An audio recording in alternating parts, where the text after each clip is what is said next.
When billionaire tech genius Elon Musk stumbles upon a homeless teenager solving complex physics equations by streetlight outside SpaceX headquarters, he discovers something extraordinary.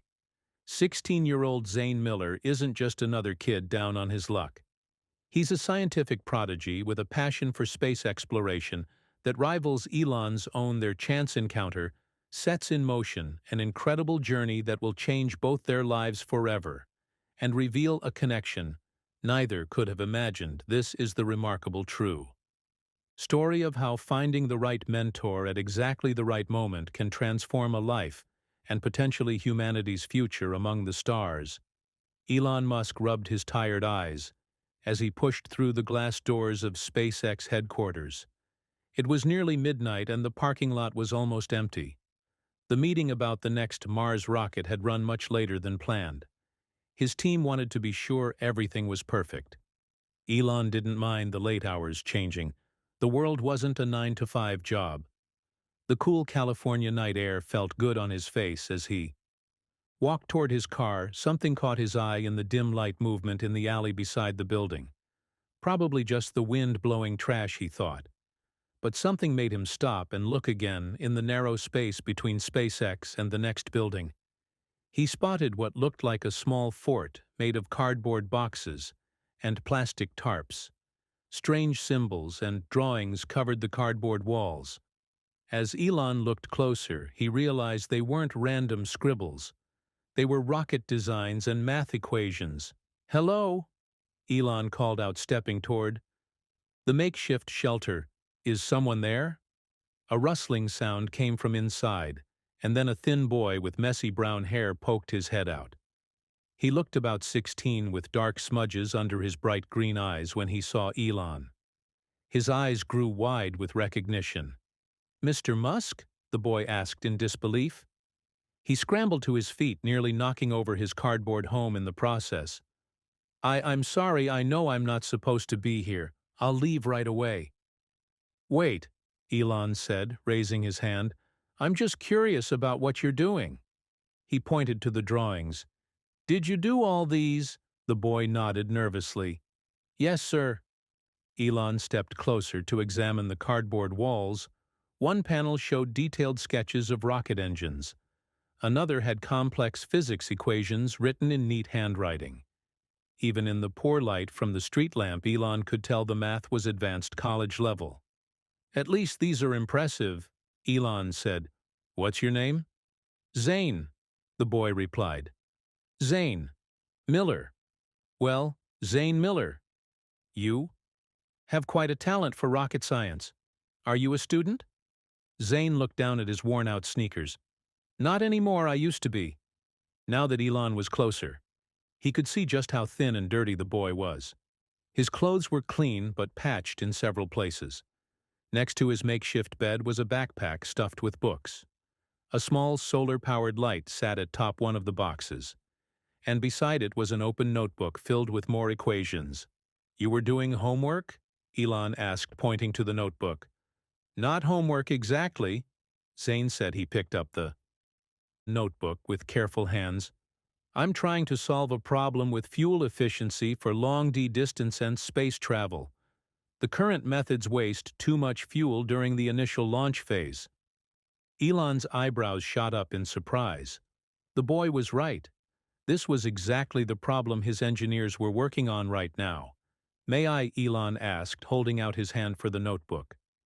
Zane hesitated before handing it over. Elon flipped through the pages, his amazement growing with each one. The calculations were sophisticated and showed a deep understanding of aerospace engineering. Some of the ideas were even innovative approaches his own team hadn't tried yet. "Zane, where did you learn all this books?" "Mostly," Zane answered. "I go to the library during the day and I take free online classes whenever I can use a computer.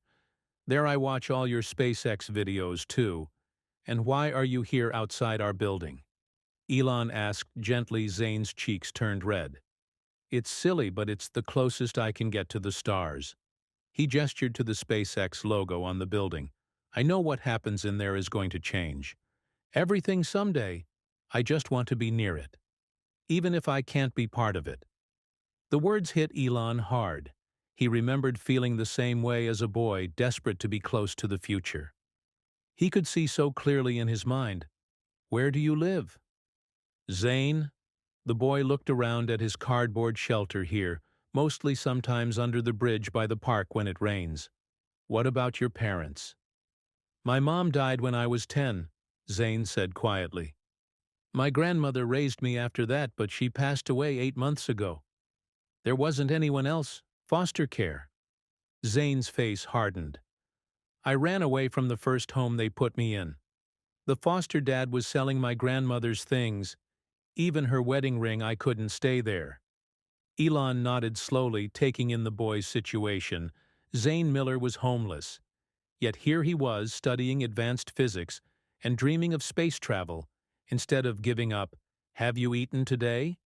Elon asked. Zane shrugged. "I had some crackers this morning." "Come on," Elon said, making a quick decision. "There's a diner around the corner that stays open late. Let's get some food and talk more about your ideas." Zane looked uncertain. Really? Elon confirmed. "Bring your notebook. I want to hear more about that fuel efficiency problem." As Zane gathered his things, Elon noticed how carefully the boy packed his few possessions. The books went in first: physics textbooks, astronomy guides, and engineering manuals, all well worn, but treated with care.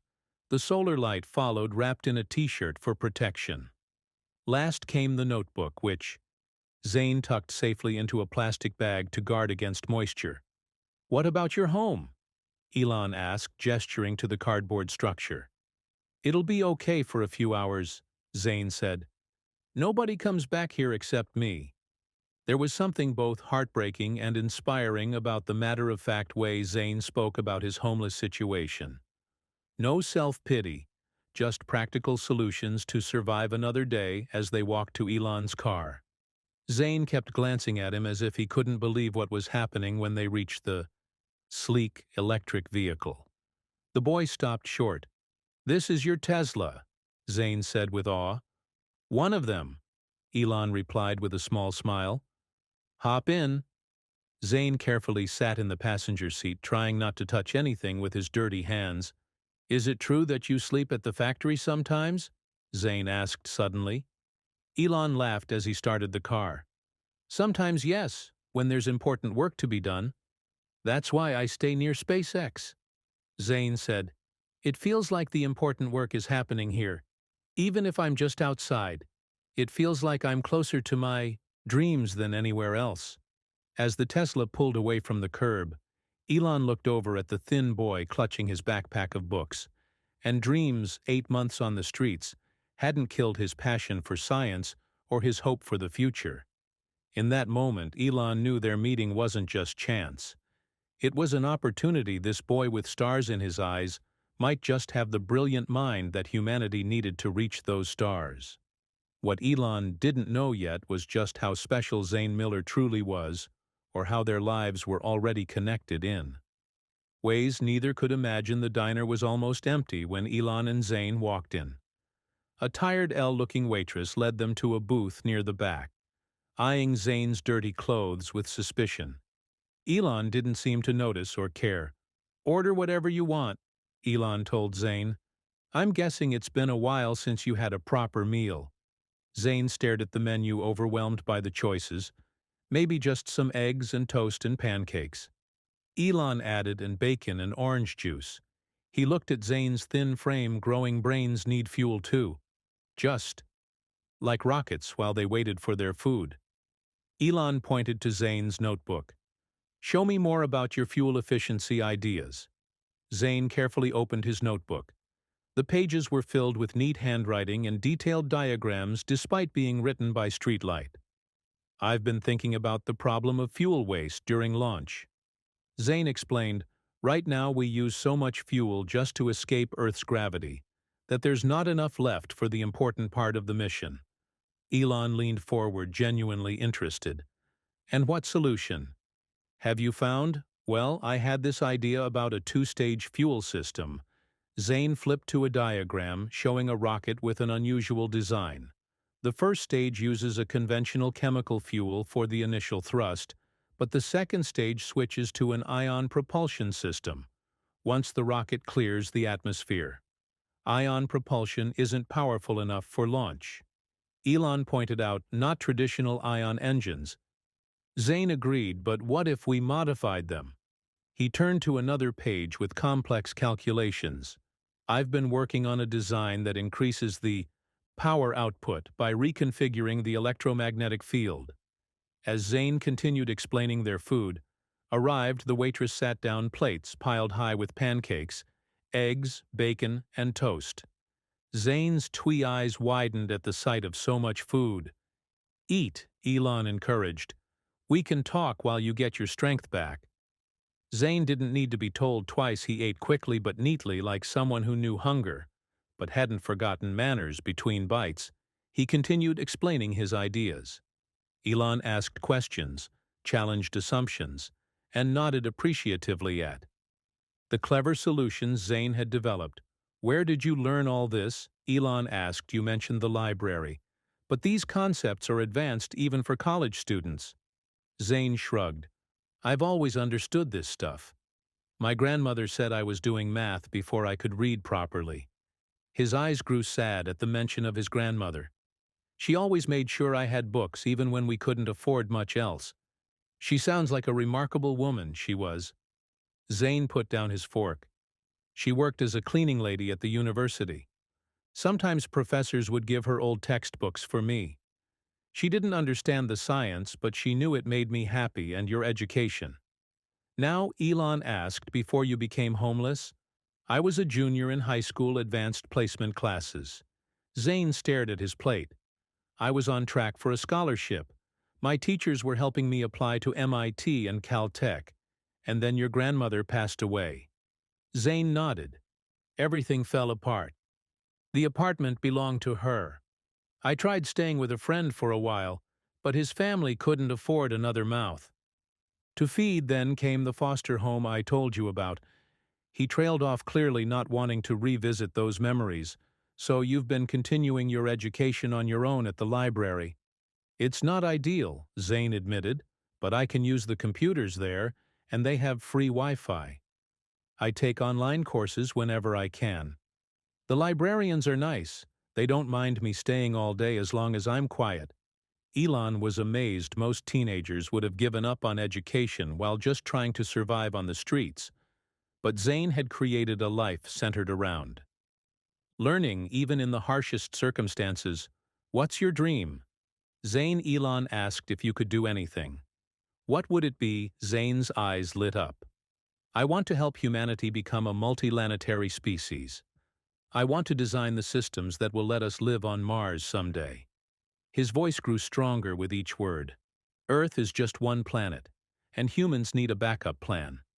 I want to help build that backup plan. Elon sat back, studying the boy across from him. The words Zane had just spoken could have come from his own mouth, it was like. Looking at a younger version of himself, brilliant, driven, and passionate about the same mission. Why Mars? Elon asked, testing him. It's the most viable option in our solar system, Zane answered without hesitation. Venus is too hot. Mercury is too close to the sun, and the outer planets are gas giants. Mars has the resources we need. We can extract water from the soil and oxygen from the carbon dioxide atmosphere. The gravity is workable at about 38% of Earth's, and while the radiation is higher than Earth, it's manageable with proper shielding. He paused. Plus, a day on Mars is almost the same length as a day on Earth, 24 hours and 37 minutes. That makes it easier for humans to adapt. Elon couldn't help but smile. This boy had clearly thought about every aspect of Mars colonization. One more question. Elon said, what's the biggest challenge to living on Mars? In your opinion, Zane considered for a moment. Everyone focuses on getting there. But I think the bigger challenge is staying there, creating sustainable systems that can function for decades with minimal support from Earth. That's why I've been studying closed-loop life support and agriculture in extreme environments. He pulled another notebook from his backpack. This one was filled with designs for Mars habitats and greenhouse systems. I've designed a water recycling system that could work with Mars. Soil, Zane explained, showing Elon a detailed diagram. It would extract water from the regolith using solar energy, then filter and purify it for human use. The wastewater would then be used to support plants growing in a specialized soil mixture. As the night grew late, Elon made a decision. He couldn't just buy this boy dinner and drop him back on the streets. Zane Miller had too much potential, too much to offer the world and humanity's future. Zane, Elon said finally, I'd like to help you not just tonight but going forward. Zane looked up, confusion and hope battling on his face. What do you mean? I mean, Elon said, that brain of yours is too valuable to waste. You belong in a classroom in a lab, not on the streets. And someday I think you belong at SpaceX. What Elon didn't say, what he couldn't possibly know yet, was that destiny had brought them together for reasons far more profound than chance. The universe, it seemed, had plans for Zane Miller that were written in the stars long before this night. Zane stared at Elon, his fork frozen halfway to his mouth. You want to help me? Why? Elon considered the question. He'd made billion-dollar decisions in less time than it took him to answer. Because talent like yours comes along maybe once in a generation. He finally said, and I've learned to recognize it when I see it. After paying for their meal, Elon drove Zane to a hotel near SpaceX headquarters. The night manager's eyes widened when he recognized Elon Musk walking in with a disheveled teenager, but he quickly arranged a room. You'll stay here for now, Elon explained, as they rode the elevator. Tomorrow we'll figure out something more permanent. The hotel room was simple but clean, and to Zane, who had been sleeping in cardboard boxes for months, it looked like a palace. He stood awkwardly in the middle of the room, clutching his backpack. There are clean towels in the bathroom, Elon said. Get some rest. I'll send someone to pick you up at 9 tomorrow morning. Zane nodded, still looking dazed. Mr. Musk, thank you. I don't know how I'll ever repay you. Call me Elon, and you can repay me by using that brilliant mind of yours to help us get to Mars. He handed Zane a business card with his personal number. If you need anything, call me. After Elon left, Zane took the longest shower of his life, watching months of grime wash down the drain wrapped in a clean hotel robe. He sat on the edge of the bed and touched the crisp white sheets with wonder. Then, despite his excitement, exhaustion took over, and he fell into a deep sleep. True to his word, at exactly 9 the next morning, a Tesla pulled up outside the hotel. A woman in a sharp business suit introduced herself as Mira Chen, Elon's personal assistant. Mr. Musk has arranged a full day for you, she explained as they drove first. We're meeting with his legal team about your situation. Zane's stomach tightened. Am I in trouble? Mira smiled kindly. Not at all, but if Mr. Musk is going to help you properly, we need to address your legal status as a minor. The law offices were in a tall glass building downtown there. Zane met with 2 attorneys who explained the complicated process of addressing his guardianship situation. Normally, you'd be returned to the foster system, one explained. But given your unique circumstances, Mr. Musk is exploring alternatives. What kind of alternatives? Zane asked nervously. For now, emergency temporary guardianship. The attorney said, it's a stopgap measure while we investigate more permanent solutions. Next, they visited a doctor for a complete checkup. The doctor noted Zane was underweight and vitamin deficient. From months of poor nutrition but otherwise healthy, he prescribed vitamins and a high-calorie diet. Their final stop was a clothing store where Mira helped Zane select several outfits. Zane protested at the expense, but Mira assured him it was all taken care of. Mr. Musk wants you to have everything you need, she said firmly. By late afternoon, Zane found himself sitting in Elon's office at SpaceX, wearing new clothes and feeling overwhelmed by how quickly his life was changing. How are you holding up? Elon asked, looking up from his computer. Honestly, it doesn't feel real. Zane admitted yesterday I was homeless, and today people are buying me clothes and talking about guardianship too much too fast.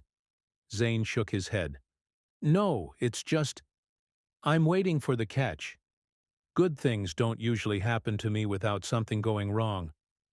Elon nodded understandingly. I've arranged for you to stay in a corporate apartment. We keep for visiting engineers. It's not fancy, but it's safe and close to here. And school, Zane asked hopefully. I've enrolled you in the STEM Academy. It's a specialized program for advanced students. Elon slid a folder across the desk. You start Monday. Zane opened the folder and read the school information with growing excitement. The STEM Academy was one of the most prestigious science-focused schools in California. Students there went on to MIT, Stanford, and Caltech regularly. I don't know what to say. Zane whispered. A knock on the door interrupted them. A stern-looking man in an expensive suit entered the office. Elon, we need to talk, he said, glancing at Zane with obvious disapproval. The board has concerns about your recent decision. This is Gregory Wells, chairman of the board. Elon introduced him to Zane. Greg, this is Zane Miller, the young engineer I told you about. Gregory barely acknowledged Zane. This is highly irregular, Elon, taking in a random teenager off the street. The liability alone, Zane. Could you wait outside for a few minutes? Elon asked calmly. As Zane left, he heard Gregory's voice rise. You can't just adopt strays because they interest you. This isn't one of your rockets. This is a child. Zane sat in the hallway, heart pounding. He'd known it was too good to be true. Now Elon's board was pushing back, and soon Elon would realize helping Zane wasn't worth the trouble. After 15 minutes, the door opened. Gregory stormed out without looking at Zane. Elon appeared in the doorway. Come back in, Zane. I understand if you've changed your mind, Zane said quickly. I know this is complicated and I don't want to cause problems for you. Changed my mind? Elon looked surprised. Not at all. I told Greg the same thing I'm telling you. Now you remind me of myself at your age. Brilliant, passionate, and just needing one person to believe in you. He smiled. I had that person. Now you do too. What Zane couldn't know was that Elon's words had silenced the boardroom, because while Elon Musk rarely spoke about his own difficult childhood, the pain in his voice when he defended Zane had revealed how deeply he understood what it meant to be a brilliant mind struggling against circumstances beyond his. Control Fenfill corporate apartment was small but modern, with floor-to-ceiling windows that looked out over the city for Zane, who had been sleeping in alleys for months. It felt enormous. The refrigerator was stocked with food. The closet held his new clothes, and the desk in the corner had a brand-new laptop. This is all for me, Zane asked Mira as she showed him around. All yours, she confirmed. Mr. Musk wants you to focus on your studies, not on survival. The weekend passed in a blur as Zane prepared for school. He spent hours on the laptop catching up on science lessons he had missed during his time on the streets. By Monday morning, he felt almost ready, almost standing outside the STEM Academy. Zane tugged at the collar of his new button-up shirt. Students streamed past him into the modern building, all wearing expensive clothes and carrying high-tech gadgets. He took a deep breath and followed them inside the principal. Dr. Hammond greeted him warmly. We're very excited to have you join us. Zane, Mr. Musk speaks highly of. Your abilities. She led him to his first class. Advanced physics. As they entered, 20 pairs of eyes turned to stare at him. Class, this is our new student, Zane Miller, Dr. Hammond announced. The teacher, Mr. Batra, smiled and pointed to an empty seat. Welcome, Zane. We're discussing quantum entanglement today. Zane made his way to the seat, aware of the whispers following him. That's the homeless kid Musk found. I heard he was living in a box, probably a charity case. Zane kept his eyes forward, focusing on the teacher's words, rather than the whispers. The material was challenging but familiar. He had read about quantum physics during his long days at the library when Mr. Batra asked a question about particle behavior. Zane raised his hand without thinking. Yes, Zane. The particles remain connected even at a distance because they share the same quantum state. Zane explained it's like they're sharing information faster than the speed of light. Mr. Botra looked impressed. Exactly right. A few students exchanged surprised glances. Others looked annoyed that the new kid knew the answer by lunchtime. Zane had answered questions in every class, earning approving nods from teachers and increasingly hostile glares from classmates. He found an empty table in the cafeteria and sat alone opening the lunch Mira had packed for him. "So you're Musk's charity project," said a voice. A tall boy with perfectly styled hair stood over Zane, flanked by two friends. "I'm Preston Wells. My father is on the board at SpaceX." Zane recognized the last name. "You're Gregory Wells's son." Preston smirked. "The very same. My dad says Elon found you digging through the trash behind SpaceX." "That's not what happened," Zane said quietly. "Whatever. Just because Elon Musk felt sorry for you doesn't mean you belong here." Preston leaned closer. "This school is for people who earned their spot. I did earn my spot." Zane said, his voice stronger now, "just like everyone else, really. Everyone else had to pass entrance exams. What did you do? Look pathetic enough for Musk to notice you." Laughter rippled from nearby tables. Zane's face burned as he realized other students were listening. "I don't want any trouble." Zane said, "Too late for that." Preston knocked Zane's lunch tray to the floor. "Oops. Guess you'll have to dig through the trash again." More laughter. Zane stared at his spilled lunch, the familiar feeling of hunger already gnawing at his stomach. He had gone without food before he could do it again. The rest of the day was more of the same. In computer science, someone tripped him as he walked to his seat in engineering lab. His assigned group ignored his ideas completely by the end of the day. Zane was wondering if he had made a terrible mistake. He walked back to his apartment, slowly thinking about running away. Maybe he wasn't meant for this world of privileged kids and high expectations on the streets at Opay. Least no one looked at him with such contempt. When he reached the apartment building, he was surprised to see Elon's Tesla parked outside. Elon was waiting for him in the lobby. "How was your first day?" Elon asked Zane. Thought about lying about saying everything was fine, but something in Elon's expression told him the truth was expected. "Awful." Zane admitted. "The teachers are great, but the other students," he trailed off, "they're making you feel like an outsider." Elon guessed. Zane nodded miserably. Preston Wells said, "I don't belong there." "Ah," Greg's son Elon sighed. "Come on, let's talk upstairs." In the apartment, Zane sat on the couch while Elon paced by the windows. "When I was 13, Elon began, I was the smallest kid in my class. I was also the youngest and the smartest, a terrible combination." Zane looked up, surprised by the personal story. "The other boys bullied me constantly," Elon continued. "Once they pushed me down a flight of stairs. I was in the hospital for a week. That's horrible." Zane said it was, "But do you know what I learned from that experience?" Elon turned to face him. "I learned that other people's opinions of me didn't define who I was or what I could achieve." "It's hard not to care what they think," Zane said quietly.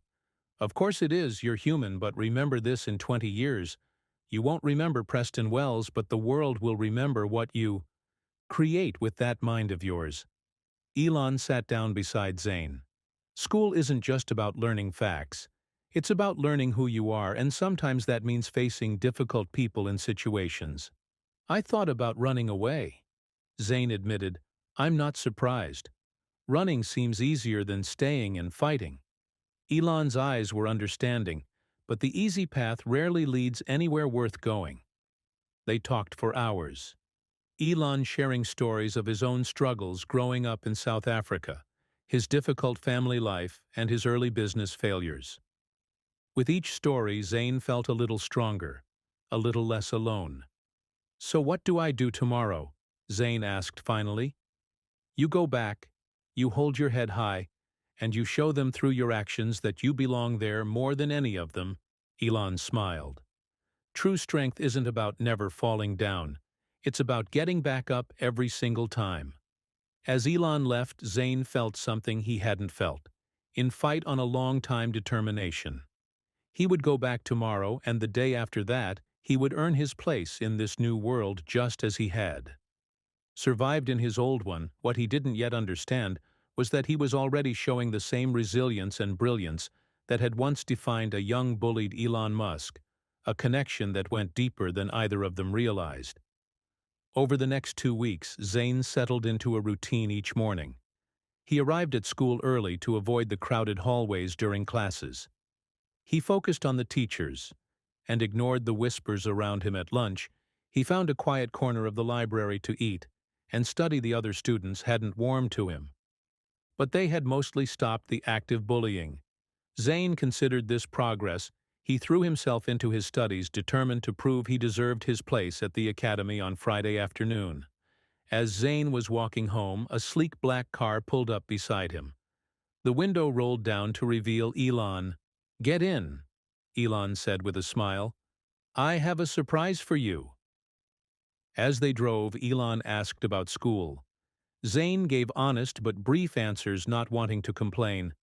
"And are you still thinking about running away?" Elon asked. Zane shook his head. "No. I decided you were right. Running doesn't solve anything." Elon nodded, looking pleased. "Good. Because I think you're ready for the next step." "What next step?" "You'll see." The car turned into the SpaceX parking lot. But instead of going to the main entrance, Elon led Zane to a side door marked Engineering Division, Authorized Personnel Only. "Am I allowed in there?" Zane asked nervously. "You are today." Elon swiped his badge and held the door open. "Consider this a field trip." Inside, the building hummed with activity. Engineers clustered around computers, deep in discussion. Models of rockets and spacecraft filled display cases along the walls. Through large windows, Zane could see a massive manufacturing floor where real rocket parts were being assembled. "This is incredible," Zane breathed, trying to take in everything at once. Elon led him to a large conference room where a dozen engineers sat around a table covered with blueprints and laptop computers. They looked up as Elon entered. "Everyone, this is Zane Miller," Elon announced. "Zane, meet the Starship design team." One by one, the engineers introduced themselves. Zane recognized some of their names from SpaceX videos and articles. These were the people designing humanity's path to Mars, and now he was standing in the same room with them. "Zane has some interesting ideas about fuel efficiency," Elon told the team. "I thought he might enjoy seeing what you're working on." "Oh, woman named Dr. Rivera," gestured to an empty chair. "Join us. We're discussing the cooling system for the Raptor engines for the next hour." Zane sat quietly listening as the team debated technical issues he had only read about in books. Occasionally, someone would explain a concept to him or ask if he had questions. Everyone was friendly and patient, treating him like a young colleague rather than an intruder. As the discussion turned to fuel flow rates, Zane noticed something in one of the blueprints spread across the table. He leaned closer, studying the design of a fuel delivery system. "Something wrong?" asked an engineer named Raj. "Not wrong exactly," Zane said hesitantly. "Just—" He stopped, suddenly aware that everyone was looking at him. "Go ahead," Elon encouraged. "What do you see?" Zane took a deep breath. "The fuel manifold is designed to deliver equal pressure to all chambers. But what if it didn't have to?" "What do you mean?" Dr. Rivera asked, frowning. "Well, during ascent, the atmospheric pressure changes dramatically." Zane explained. "If the manifold could adjust flow rates dynamically based on outside pressure, you could optimize fuel consumption at each stage of the launch." Raj shook his head. "The pressure sensors would add weight and complexity. Not if you use the existing guidance system data." Zane countered. He pointed to another blueprint. "The flight computer already knows the bi-altitude and speed. You could use that data to adjust the fuel flow without adding any hardware." The room fell silent.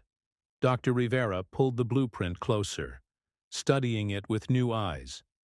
That's actually brilliant, she said. Slowly, we've been so focused on equal distribution that we never considered a dynamic approach. It wouldn't work, said an older engineer at the far end of the table. The calculations would be too complex to perform in real time during launch, actually. Elon said, I think it could work. He turned to Zane. Can you show us the math? Suddenly nervous, Zane accepted a tablet from Dr. Rivera. He opened a blank document and began writing equations explaining his thinking as he worked. The engineers gathered around watching over his shoulder, occasionally asking questions or suggesting refinements after 20 minutes of intense discussion. Even the skeptical engineer was nodding thoughtfully. This could increase efficiency by at least 4%, he admitted. Maybe more. 4% might not sound like much. Elon said, but in space travel, it could mean the difference between success and failure. It could mean carrying extra supplies or experiments. It could mean having enough fuel for a return journey. He clapped Zane on the shoulder. Well done. The praise from Elon and the respectful nods from the engineers made Zane's chest swell with pride. For the first time since his grandmother died, he felt like he truly belonged somewhere after the meeting. Elon gave Zane a full tour of the facility. They walked through laboratories, testing areas, and finally onto the manufacturing floor itself, where massive rocket components were being assembled. What do you think? Elon asked as they stood before the towering cylinder of a rocket body. It's everything I dreamed it would be, Zane said honestly. Thank you for showing me all this. I have one more surprise, Elon said. I'd like you to join us for a special project. What kind of project? The team was impressed by your thinking. Today, Dr. Rivera has suggested creating a student mentorship position, specifically for you. You'd come here 3 days a week after school to work with the team on the fuel efficiency issues. Zane stared at Elon, unable to believe what he was hearing. You want me to work at SpaceX while I'm still in high school? It's not unprecedented. We've had interns your age. Before Elon smiled, though none quite as innovative as you. But what about the other students at school? Won't they be even more resentful if they find out, perhaps? But remember what I told you about other people's opinions? They don't define who I am. Zane finished exactly. So what do you say? Ready to help us get to Mars for Zane? There was only one possible answer. Yes, absolutely yes. As they walked back to the car, Zane felt lighter than he had in months. The opportunity to work at SpaceX, even part-time, was beyond his wildest dreams. What he didn't know was that his simple observation about the fuel manifold had already set off a chain reaction within SpaceX. Engineers were running simulations based on his idea. Preliminary results suggested his approach could indeed increase efficiency significantly.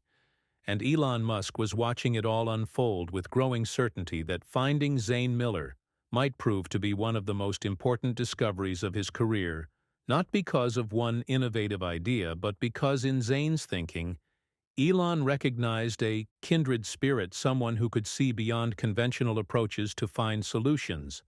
Others missed someone who might one day help humanity reach for the stars. And somewhere in the vast cosmos, those stars seemed to be aligning in ways neither of them could yet comprehend. The next few weeks were the happiest of Zane's life. 3 days a week, he went straight from school to SpaceX, where he worked alongside Dr. Rivera and her team. The other engineers had quickly accepted him, valuing his fresh perspective and innovative ideas. On the other days, he focused on his schoolwork, gradually improving his grades, despite the lingering coolness from his classmates. One Tuesday afternoon, Zane was deep in conversation with Raj about heat shield materials when Dr. Rivera rushed into the lab looking concerned. Zane, Elon wants to see you in his office right away. Did I do something wrong? Zane asked instantly. Worried, no. Nothing like that, just go now, please. When Zane arrived at Elon's office, he found him staring at a computer screen with a troubled expression. Come in. Zane closed the door.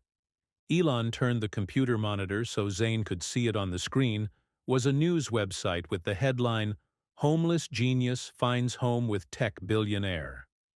Below was a photo of Zayn walking into SpaceX with Elon. "I'm sorry about this," Elon said. "Someone must have recognized you and sold the story." Zayn read the article with growing horror. It detailed how he had been living on the streets, how Elon had discovered him, and how he was now attending an elite school and working at SpaceX. Most of the facts were correct, but the tone was sensationalized, portraying him as a charity case. Elon Musk's good deed for the year. "They make it sound like I'm some kind of project," Zayn said quietly. "The media often simplifies complex situations." Elon replied, "What matters is that you and I know the truth.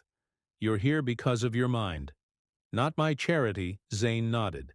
But the article still stung just as he was starting to build a life. The whole world now knew about his past will. "This cause problems for you?" Zayn asked with the board. "Don't worry about the board, this isn't the first time I've been in the news, and it won't be the last." Elon closed the browser window. "I wanted you to hear it from me before someone at school mentioned it." Zayn spent the rest of the day distracted, wondering how his classmates would react to the news. The answer came the next morning when he arrived at school to find students staring and whispering. More than usual, some looked at him with new curiosity. Others with the same old disdain. Preston Wells was waiting by Zayn's locker. "So you're famous now?" Preston said, holding up his phone with the news article displayed. "Elon Musk's little charity project makes the headlines." "I'm not a charity project," Zayn said, trying to keep his voice steady.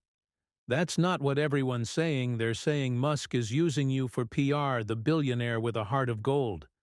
Saving the poor homeless boy, that's not true." "No, then why is he letting you play engineer at SpaceX? It's not like you have actual qualifications." Zayn pushed past Preston and opened his locker. He wouldn't give Preston the satisfaction of seeing how much the words hurt. Throughout the day, more students approached him, some with genuine questions, others with thinly veiled mockery. By lunchtime, Zayn was exhausted from the attention. He retreated to the library, finding his usual quiet corner. He was halfway through his sandwich when his phone buzzed a text from Mira. "Come to SpaceX immediately after school. Important meeting with legal team." Zayn's stomach tightened. Had the board decided the publicity was too much trouble? Was Elon going to send him back to foster care? The rest of the school day passed in anxious blur. When the final bell rang, Zayn found a Tesla waiting for him outside with Mira in the driver's seat. "What's going on?" Zayn asked as he climbed in. "There's been a development," Mira said carefully. "Someone has come forward claiming to be your relative." "That's impossible," Zayn said. "My grandmother was my only family. Both my parents were only children, and my grandparents on my dad's side died before I was born." Mira drove in silence for a few minutes. "This man is claiming to be your uncle, your mother's brother." "My mother didn't have a brother." Zayn insisted she would have told me when they arrived at SpaceX. Mira led Zayn to a conference room where Elon sat with two lawyers. Elon's expression was grim. "Zayn, this is serious," Elon said without preamble. "A man named Victor Reeves has filed for custody, claiming to be your mother's brother. He says he's been looking for you since your grandmother died." "He's lying," Zayn said firmly. "I never heard of any Victor." Reeves, one of the lawyers, slid a document across the table. "He has a birth certificate showing he's your mother's brother and old family photos that include him with your mother as children." "That doesn't make sense," Zayn said, his voice rising. "Why would my mom and grandmother never mention him?" "That's what we need to figure out," Elon said. "If he's legitimate, we need to know why he's only coming forward now. If he's not, he need to prove it." Zayn stared at the photo of a man with dark hair and cold eyes. Something about the face stirred a distant memory, a memory of fear and raised voices.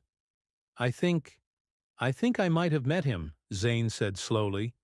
"Not as my uncle, though everyone in the room turned to him when I was little. Maybe 5 or 6. My mom dated a man named Victor. He was mean. They fought a lot. Zane swallowed hard one night. The fighting was really bad. I remember hiding in my closet the next day. Mom said we had to leave town for a while. We stayed with Grandma after that, and Victor never came around again, Elon. And the lawyers exchanged glances. Mom said he went to prison? Zane continued. She said he couldn't hurt us anymore. And you're sure this is the same man? One of the lawyers asked. I'm not positive, it was a long time ago, but the eyes looked the same. If what you're saying is true, Elon said carefully, then this man is not your uncle but your mother's ex-boyfriend, and he's using forged documents to try to gain custody of you. But why? Zane asked. Why would he want custody of me now? After all these years, Elon's face darkened. The news article mentioned that you're living with me and working at SpaceX. If he's the kind of man you describe, he might see an opportunity to gain access to wealth and influence through you. The thought made Zane feel sick just when his life was finally getting better. A shadow from his past was threatening to pull him back into darkness. What do we do? He asked. His voice small, Elon leaned forward. His expression determined. We fight, I promise you, Zane. I won't let anyone take you back to a situation where you're not safe or valued. As Zane looked at the fierce protectiveness in Elon's eyes, he felt a strange sense of déjà vu, as if somehow he had been here before, with someone else making the same promise. It was a feeling he couldn't explain, but it gave him the courage to nod and say, "Okay, I trust you." And in that moment of trust, the cosmic threads binding their fates together pulled a little tighter, drawing them toward a truth that remained just beyond their reach. The next morning, Elon called a meeting with his top legal team. Zane sat quietly as 6 attorneys discussed strategies for fighting Victor Reeves's custody claim. We need to prove he falsified the documents, said Maria Gonzalez, the head lawyer, and we need to investigate his background thoroughly. I've already started, said a man Zane hadn't met before. Tom Riley, private investigator, he explained, noticing Zane's confusion. Mr. Musk hired me last night after your meeting. What have you found? Elon asked. Victor Reeves has a criminal record, mostly small stuff, but there's a domestic violence charge from 12 years ago that matches the timeline Zane described. Tom slid a folder across the table. The victim's name was Sarah Miller. My mom, Zane whispered. The case was dropped when the victim failed to appear in court. Tom continued, but I'm tracking down the investigating officer to see what they remember. What about the birth certificate? Maria asked. It's well forged, but there are inconsistencies. I'm working on proving it's fake. Elon turned to Zane. While the legal team handles this, I want you to focus on school and your work at SpaceX. Don't let this derail your progress. Zane nodded, but his mind was spinning. How could he focus on anything with the threat of Victor Reeves hanging over him after the meeting?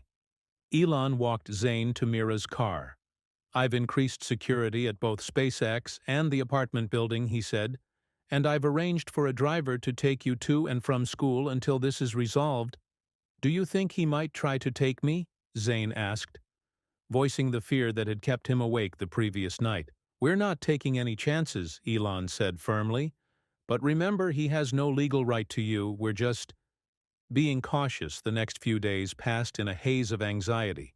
For Zane at school, he went through the motions, barely hearing the lessons.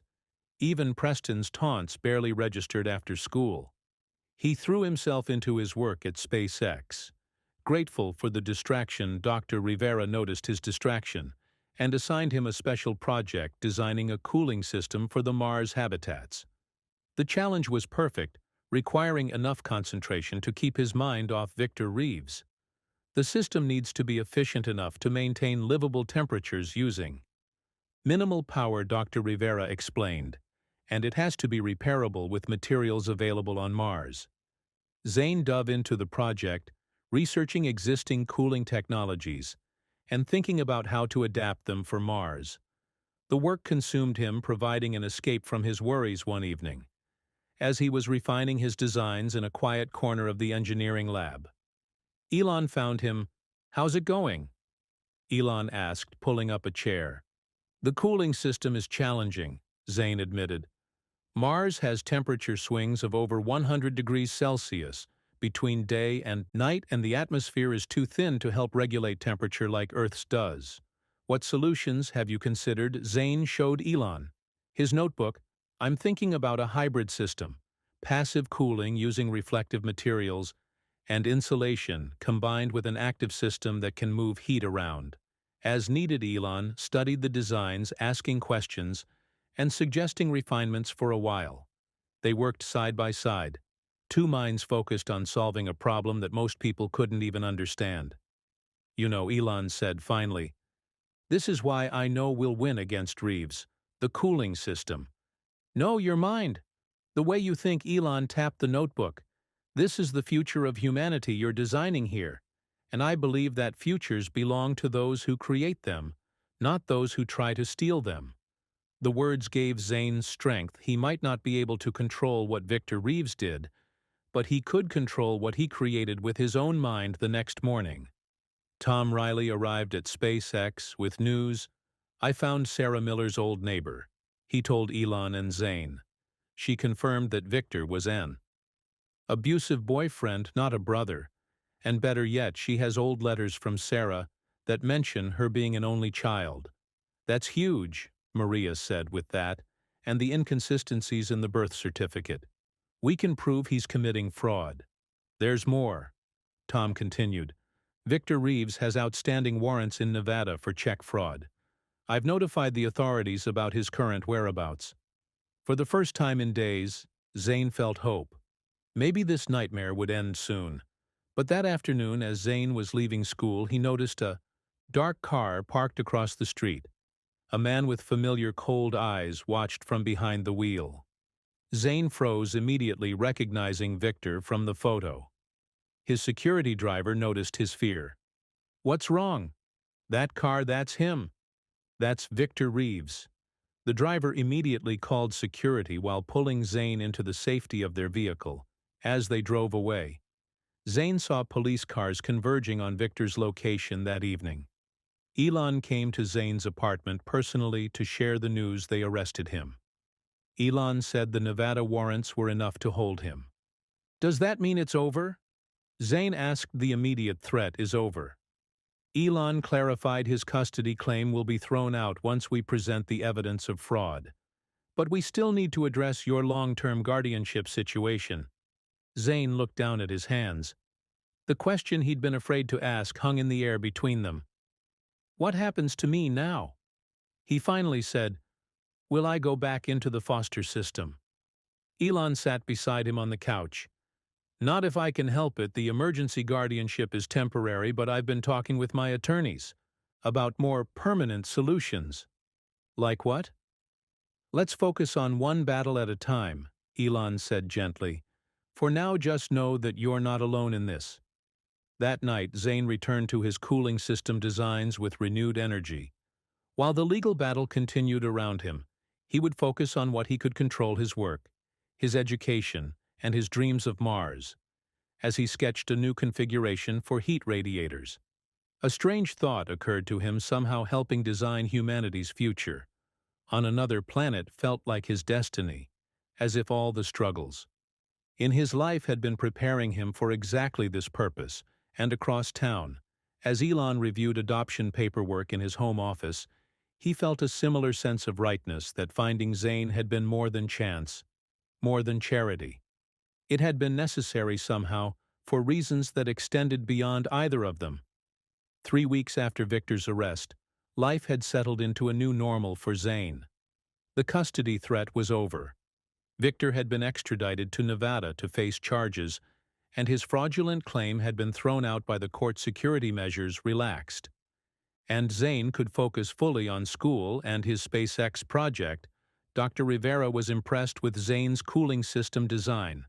This is innovative, she told him after reviewing his final proposal. The way you've integrated passive and active cooling while minimizing power usage is exactly what we need for Mars. Do you think it would actually work? Zane asked. Hopefully. I don't just think it would work. I think it should be included in our habitat designs. She smiled at his shocked expression. In fact, I've recommended to Elon that we enter a version of it in the National Youth Science Competition. The NYSC Zane's eyes widened. The competition was the most prestigious science fair for high school students in the country. Winners often received college scholarships and national recognition registration deadline. Is Friday, Dr. Rivera continued. You'll need to prepare a formal presentation and demonstration model. That afternoon, when Zane returned to his apartment, he found Elon waiting for him. Dr. Rivera told me about the science competition. Elon said, "What do you think?" "It's a huge opportunity," Zane admitted, but also terrifying. "The best young scientists in the country will be there. You would be competing as a representative of the STEM Academy with SpaceX backing your research." Elon handed him an entry form. "I think you should do it looking at the form." Zane felt a flutter of excitement mixed with anxiety. What if I embarrass myself? What if the judges ask questions I can't answer? Then you'll say, "I don't know, but I'll find out."